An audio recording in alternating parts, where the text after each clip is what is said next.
Premier livre des Chroniques, chapitre 21. Or Satan s'éleva contre Israël, et incita David à faire le dénombrement d'Israël. Et David dit à Joab et au chef du peuple, « Allez, faites le dénombrement d'Israël, depuis Beer-Shéba jusqu'à Dan, et rapportez-le-moi, afin que j'en sache le nombre. » Mais Joab répondit, « Que l'Éternel veuille augmenter son peuple 100 fois autant qu'il est. Ô roi mon Seigneur, ne sont-ils pas tous serviteurs de mon Seigneur? Pourquoi mon Seigneur cherche-t-il cela? Et pourquoi Israël en serait-il coupable? » Cependant, la parole du roi prévalut sur Joab. Et Joab partit, et parcourut tout Israël, puis il revint à Jérusalem. Et Joab donna à David le rôle du dénombrement du peuple. Et il se trouva de tout Israël 1100 000 hommes tirant l'épée, et de Juda 460 et 10 000 hommes tirant l'épée. Il ne recensa point parmi eux Lévi et Benjamin, car l'ordre du roi était une abomination pour Joab. Or cette affaire déplut à Dieu, qui frappa Israël. Et David dit à Dieu, « J'ai commis un grand péché en faisant cela.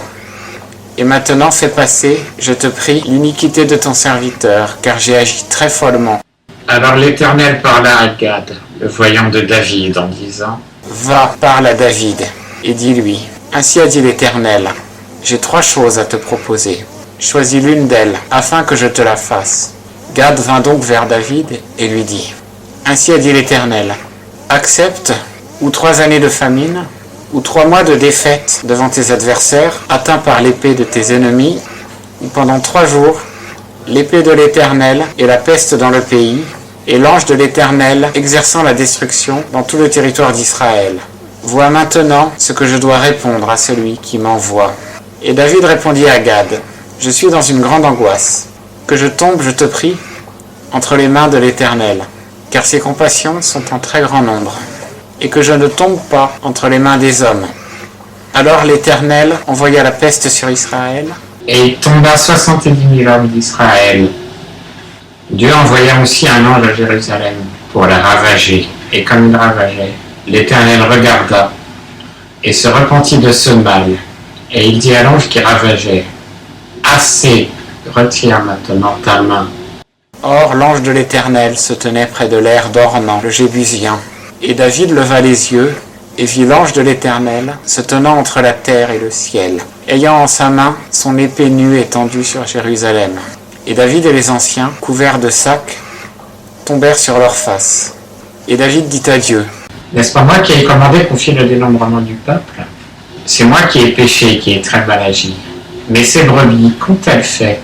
Éternel mon Dieu, que ta main soit sur moi, je te prie, et sur la maison de mon père, mais qu'elle ne soit pas sur ton peuple pour le frapper. » Et l'ange de l'Éternel dit à Gad de dire à David qu'il monta pour dresser un autel à l'Éternel dans l'aire d'Ornan, le Jébusien. David monta donc, selon la parole que Gad avait dite au nom de l'Éternel.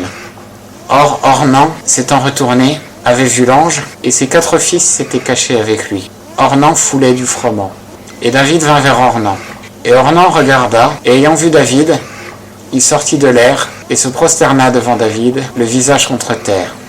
Alors David dit à Ornan, « Donne-moi la place de cette terre, et j'y bâtirai un autel à l'Éternel.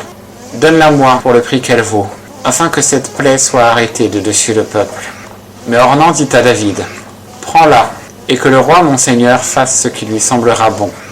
Voici, je donne les bœufs pour les holocaustes, les instruments à fouler le blé au lieu de bois, et le froment pour l'offrande. Je donne tout cela. » Le roi David dit à Ornan, « Non, mais je veux l'acheter ce que cela vaut, car je ne présenterai point à l'Éternel ce qui est à toi, et je n'offrirai point un holocauste qui ne me coûte rien. » David donna donc à Ornan pour cette place en sicles d'or le poids de 600 sicles. Et David bâtit là un autel à l'Éternel, offrit des holocaustes et des sacrifices de prospérité, et invoqua l'Éternel, qui lui répondit par le feu qui descendit du ciel sur l'autel de l'holocauste. Alors l'Éternel parla à l'ange, qui remit son épée dans le fourreau. En ce temps-là, David, voyant que l'Éternel l'avait exaucé dans l'aire d'Ornan, le Jébusien, y offrait des sacrifices. Mais la demeure de l'Éternel, que Moïse avait faite au désert, et l'autel des holocaustes était, en ce temps-là, sur le haut lieu de Gabaon. Et David ne put pas aller devant cet autel pour chercher Dieu, parce qu'il était épouvanté à cause de l'épée de l'ange de l'Éternel.